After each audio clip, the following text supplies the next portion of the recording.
A continuación, haremos un pequeño resumen de qué trató el módulo número 2.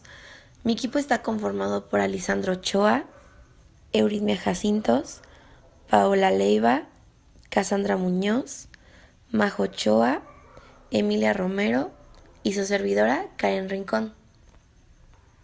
Esta evidencia nos sirvió para conocer la historia y nuestra situación política, tanto económica, actualmente, ya que como jóvenes estudiantes estamos en una etapa de grandes retos en la que debemos de tomar importantes decisiones que tienen que ver con nuestro futuro. Entonces esta materia lo que nos ayuda es a darle sentido a nuestras decisiones para para tener la oportunidad de conocer más acerca de cómo se maneja actualmente la política en nuestro país, de los retos que se enfrentan día a día y la contribución que puede dar la sociedad tanto en la política como en la economía. Tema 6. Conceptos básicos. Todo inicia con una estructura. ¿Qué es una estructura? Se puede definir la estructura como un concepto de un todo, el cual se puede ver desde dos enfoques. Desde el funcionalismo estructural, que dice que observa a la sociedad como un conjunto, ya sea la familia, la política, la educación, etc. O otro enfoque sería el marxista, que a su vez el marxista tiene otros dos enfoques, que es la superestructura y la estructura. La superestructura dice que las decisiones del gobierno son estructuradas y se rigen por una serie de pasos. Y la estructura dice que tienen que ser considerados los derechos del obrero, que no todo es en base a lo que el gobierno diga. Y una vez que tienes definido tu estructura, se da lo que se le llama la estructura económica, que se compone del trabajo, los bienes y el capital. Pasando a otro punto clave de estos conceptos, hablemos de economía. Economía, desde la ciencia, se dice que es el estudio de los procedimientos productivos y comerciales. Y la economía, desde la estructura de una nación, se dice que es la interconexión entre los sectores de economía para producir bienes y servicios. Por esto se dan lo que son los elementos fundamentales que lo componen, o sea, a la economía, que son el trabajo, que se segmenta a su vez en población económicamente activa y población económicamente no activa, en recursos naturales y el capital, recapitulando es trabajo, recursos naturales y el capital. Por todo esto se dan las leyes económicas, que son ley de la oferta, que es el valor de un cambio de un producto que se va a determinar por el deseo de compra, ley del valor, que es el valor de un bien será determinado por la cantidad del valor incorporado, y por último la ley de mercados, que su riqueza va a estar determinada por la producción. Estructura económica de México. Modelo del crecimiento económico que se implementó de 1940 a 1982. De 1940 a 1958, crecimiento con inflación. 1958 a 1970, desarrollo estabilizador. De 1970 a 1982, etapa de crisis y agotamiento.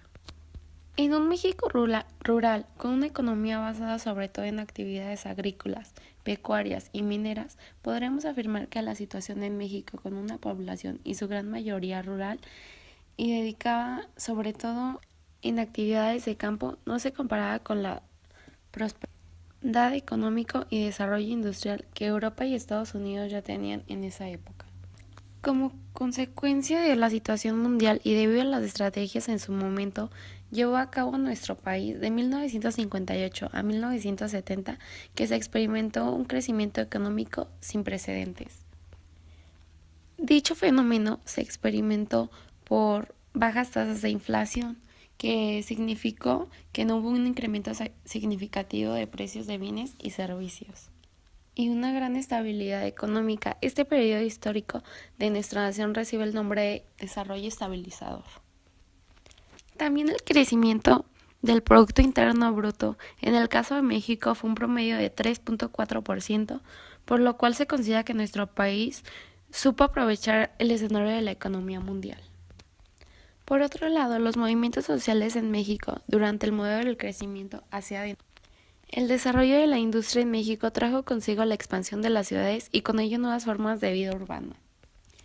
Para esto, a finales de la década de los 40 y en el marco del llamado Milagro Mexicano, se inició la majestuosa construcción de Tlatelolco, en donde es uno de los episodios más tristes de la historia de nuestro país. Sin duda el movimiento clave que puso en jaque y cuestionó gravemente los desajustes económicos y políticos consecuencia de los modelos implementarios fue el movimiento estudiantil de 1968. Y ahora, la crisis y agotamiento del modelo económico, crecimiento hacia adentro. El crecimiento económico de nuestro país, denominado el milagro mexicano, pronto llegó a su fin, pues hemos mencionado esta prosperidad económica no estaba beneficiando a toda la población mexicana.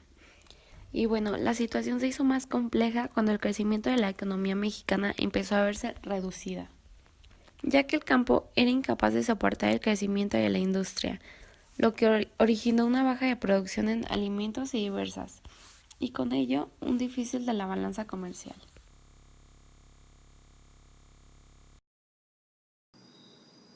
Sectores económicos en México y la globalización. Sector económico primario. El sector económico primario se caracteriza por el desarrollo de actividades económicas que provienen de la agricultura, ganadería, pesca, silvicultura y minería. Después del proceso de guerra de independencia y la consolidación del Estado durante el siglo XIX, las actividades económicas predominantes provenían precisamente del sector primario. Las causas tienen que ver con el contexto mundial y el desarrollo de la ciencia hasta ese momento, que pudieran explicarnos por qué la economía mexicana se basaba sobre todo en actividades agrícolas, pecuarias y mineras. Debido a esto, las posibilidades de crecimiento y desarrollo económico se vieron obstaculizadas, pero no solo por la guerra en sí, sino por la producción agrícola que provenía sobre todo en las haciendas con características de enclaves feudales y con concentración de tierras en pocas manos. Es decir, había una injusticia y desigualdad marcadas hacia los campesinos. Sector económico secundario. El sector económico secundario son aquellas actividades dedicadas a la transformación de materias primas en productos determinados. Este sector incluye actividades que están relacionadas con la industria, el sector energético y las actividades de la construcción. En México, los esfuerzos por impulsar el sector secundario iniciaron durante el siglo XIX. Pero, ¿sabes en qué época se dio un impulso a la inversión extranjera para impulsar actividades del sector secundario? Así es, fue durante la gestión de Porfirio Díaz, que fue la época conocida como el Porfiriato. En un periodo posterior a la Segunda Guerra Mundial, en el que México impulsó el modelo económico denominado sustitución de importaciones y que tenía efectivamente trazado el objetivo de industrializar a nuestra nación, el crecimiento del Producto Interno Bruto y el sector secundario trajo para México una etapa de modernización económica. Sector económico terciario. En este sector, los productos hechos por el sector secundario para su venta es de suma importancia en la economía de toda nación.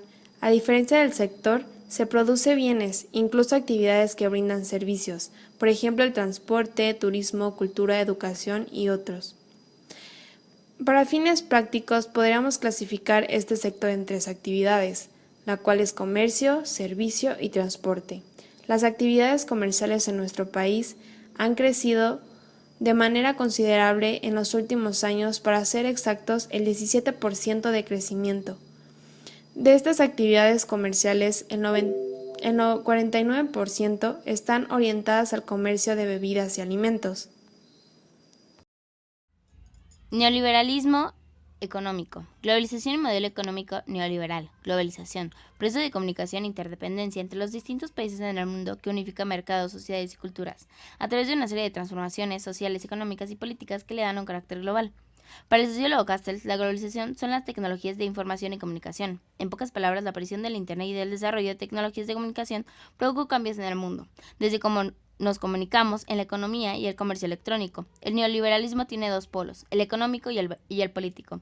En la economía define el modelo de libre mercado y en el político se define como el democrático liberal. Por otro lado, los sectores económicos en México y competencia económica. En este podremos ver la competencia de los mercados reduce el precio de los bienes y servicios para el consumidor y promueve la productividad y el crecimiento económico. Y gracias a todo esto nos referimos a la existencia de monopolios. Y por último, la apertura comercial es el proceso mediante el cual se eliminan las barreras que tienen el comercio exterior de un país, como pueden ser los permisos previos o licencias de importación y aranceles. Economía social. Cuando hablamos de economía, hay dos factores que predominan en el tema y deben ser analizados. El primero es el desarrollo industrial y el segundo es la pobreza. La economía de nuestro país ha sido impulsada por la industria, pero se ha descuidado el campo, lo cual ha incrementado la pobreza de una gran parte de la población. Ha llegado a tal grado que el gobierno de México ha echado a andar una serie de políticas focalizadas en transferir recursos para disminuir la pobreza. Estas son apoyo directo al campo, programa de oportunidades, programa de educación, salud y alimentación Progresa y programa de empleo temporal. Sin embargo, el tema de la pobreza va mucho más allá de solo dar soluciones económicas. Se debe tratar este tema desde una perspectiva integral. Otro tema preocupante para México es la desigualdad. La riqueza tiende a concentrarse en pocas manos. Se necesita de una serie de reformas y leyes que fomenten la competencia y crecimiento productivo y combatan el monopolio. En cuanto al desarrollo humano, este va ligado al progreso de los ciudadanos en el ámbito de salud, seguridad y vida digna de los ciudadanos. México ocupa el lugar 71 de 187 países, aunque tal parece que va perdiendo lugar. El Estado debe de planear una estrategia para que los ciudadanos no solo tengan acceso a la salud, sino también contar con un buen empleo que les permita una vida digna. No es nada fácil hablar de economía, y mucho menos dar solución a esta. Hay que quitarse la venda de los ojos, ver los problemas para arrancarlos de fondo y trabajar con unión como parte de una sola nación que lo tiene todo para progresar. A lo largo del tiempo, las familias mexicanas han sufrido diferentes tipos de crisis económicas. En medio de todo esto está un factor muy importante que es la globalización. Esta afecta a lo económico, político, social y cultural, aunque se le da más énfasis a lo económico.